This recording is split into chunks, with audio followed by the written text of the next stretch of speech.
Listen closely, my friend. You do not need to add more to your life to transform it. You need to remove. We're taught that improvement means addition, more habits, more goals, more effort, more things. But the Stoics understood a deeper truth. Most of what weighs you down isn't a lack of good things, it's the presence of bad ones. The resentment you carry, the approval you chase, the people who drain you, the noise you drown in. Strip those away, and what remains is lighter, clearer, and stronger. A life that was buried under everything you kept adding. And notice the word, quietly. You don't need to announce any of this. You don't need to explain or make a scene or declare your changes to anyone. The most powerful transformations happen in silence.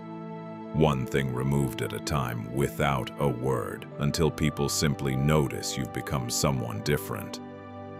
In the next 20 minutes, I'll give you 10 things to quietly eliminate from your life, drawn from Marcus Aurelius, Seneca, and Epictetus, that will lighten you, sharpen you, and hand you back to yourself. Let's begin. Here's what almost no one understands about becoming stronger, clearer, more at peace. It's usually a matter of subtraction, not addition. We keep trying to fix our lives by adding another routine, another purchase, another commitment. But a cluttered life produces a cluttered mind. And much of our suffering comes not from what we lack, but from what we refuse to let go. The Stoics were masters of subtraction. Marcus Aurelius asked constantly what he could remove, what was unnecessary. Seneca warned against the things that quietly consume a life. They understood that peace is often what's left when you take away everything that was disturbing it. So this isn't a list of things to do. It's a list of things to stop, to drop, to quietly delete. And you don't need permission or announcement to do it. You simply, silently, stop. Each thing you remove makes room for the strength that was always underneath. Let's start with the one that poisons everything else. The first thing to quietly eliminate is a habit so common you've stopped noticing it: complaining. Complaint feels harmless, even satisfying, a way to bond, to vent, to be heard. But it's quietly corrosive. Every complaint trains your mind to fixate on what's wrong, to see yourself as a victim of circumstances, and to talk about problems instead of solving them. The Stoics almost never complained, not because their lives were easy, but because they understood that complaint changes nothing and darkens everything. Marcus Aurelius simply asked what a situation required of him, and then did it.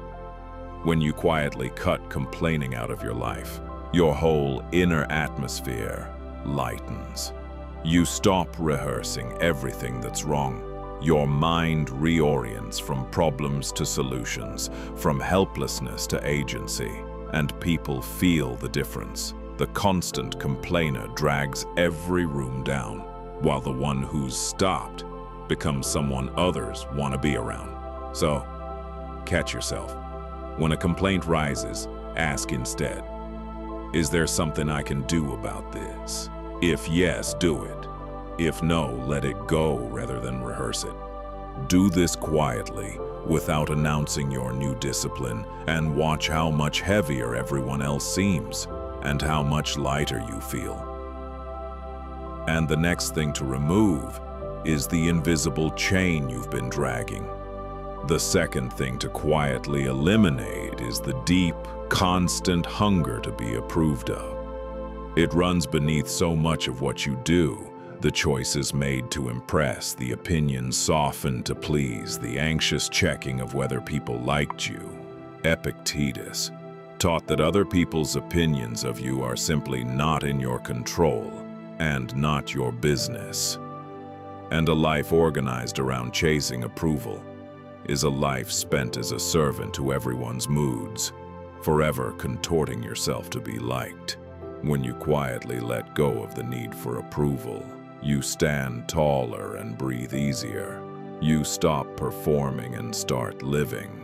Your choices become yours again, made from what you actually believe rather than from fear of what others might think. And here's the paradox: the Stoics understood. The less you need people's approval, the more they respect you, because your independence signals a strength that neediness never could. So quietly, stop seeking it. Make your choices from your own values. Let some people disapprove and feel how little it actually costs you.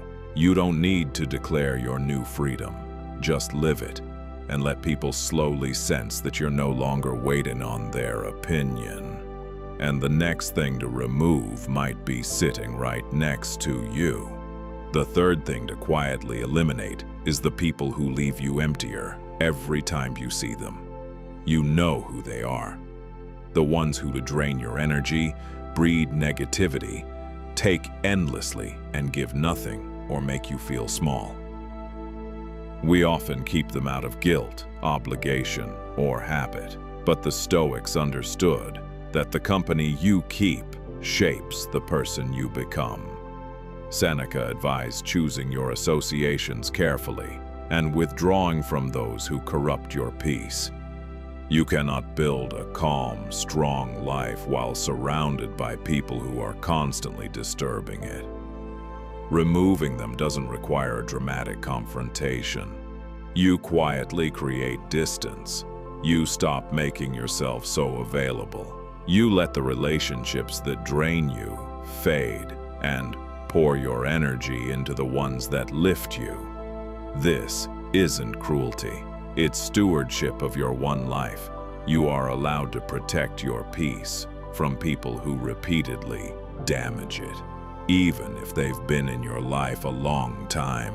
So quietly audit the people around you. Notice who leaves you lighter and who leaves you drained. Gently create space from the ones who cost you your peace without announcement or drama. Your energy is finite. Spend it on people who deserve it. And the next thing to remove is a habit that hands your power away. The fourth thing to quietly eliminate is the endless need to explain and justify yourself. You defend your decisions to people who didn't need an explanation. You over-apologize. You lay out your reasons, hoping to win understanding and approval. It feels like honesty, but underneath it is usually fear.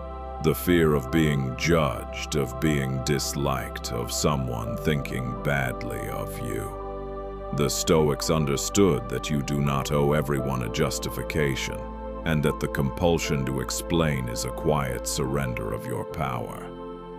Marcus Aurelius let his actions speak rather than his defenses. When you quietly stop over-explaining, something shifts. Your decisions carry more weight because you're not begging for agreement. A calm "no" or "I've decided" offered without a paragraph of justification behind it projects a self-assurance that endless explaining destroys. You reclaim your time, your energy, and your dignity, all of which were leaking out through unnecessary words. So quietly, practice saying less.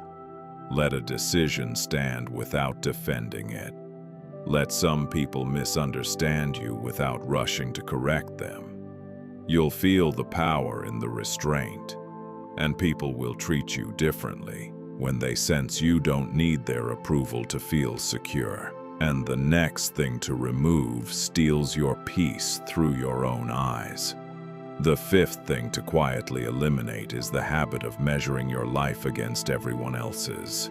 It's easier than ever to fall into a constant scroll through everyone's highlight reels, measuring your ordinary reality against their curated best.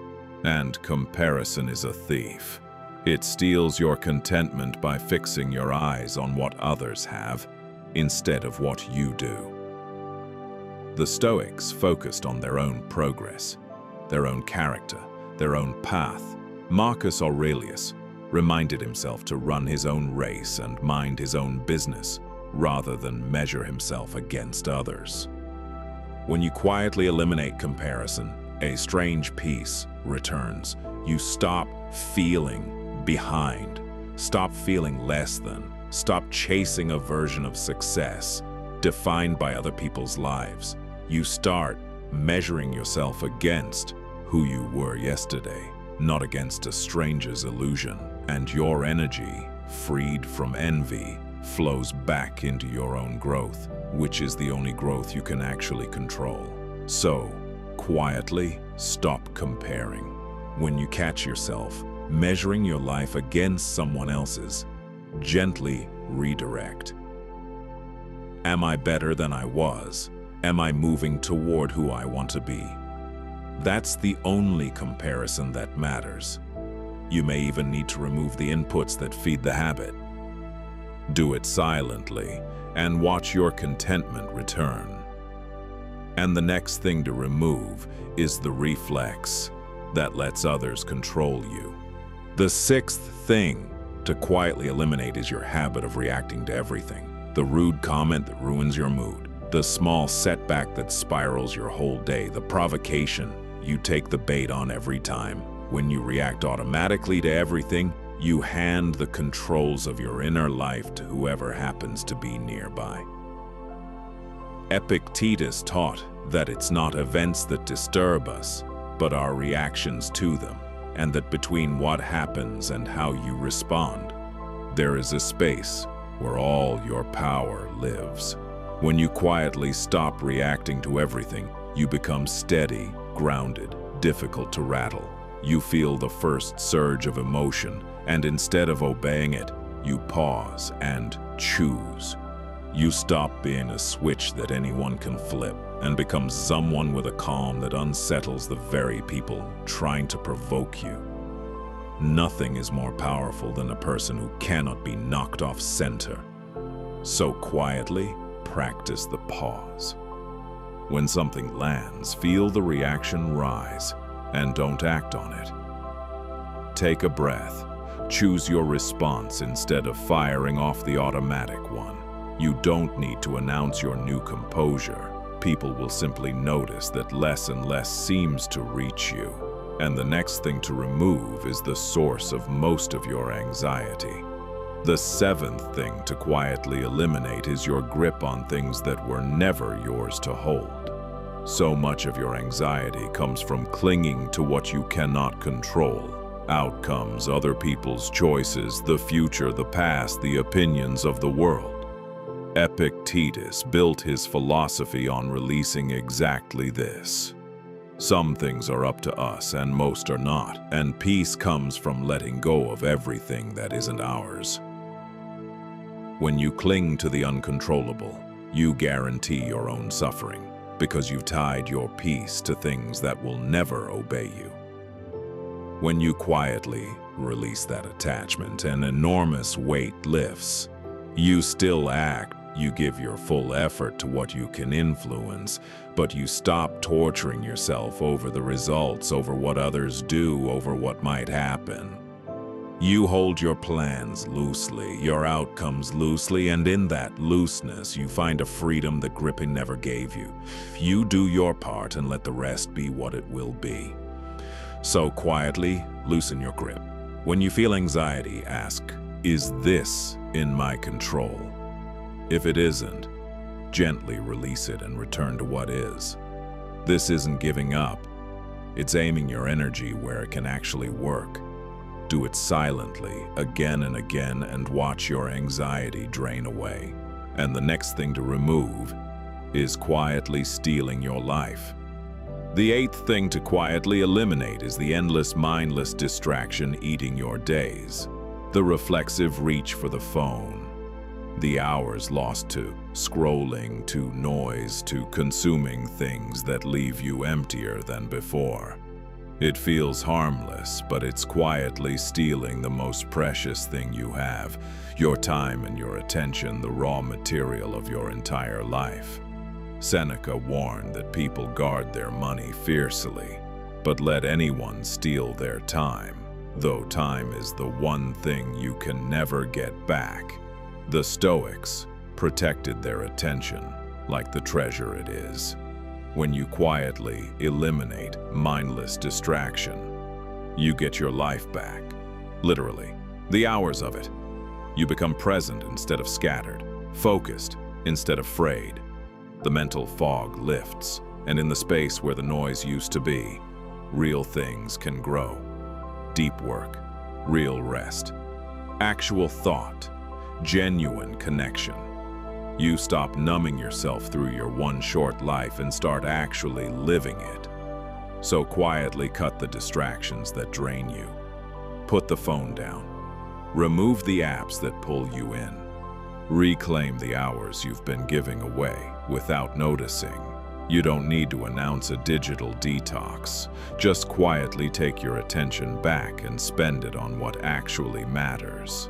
And the next thing to remove is a poison you've been drinking yourself. The ninth thing to quietly eliminate is the resentment you carry for the people who wronged you. We hold grudges, believing they somehow punish the other person. But the one who suffers from resentment is always the one carrying it.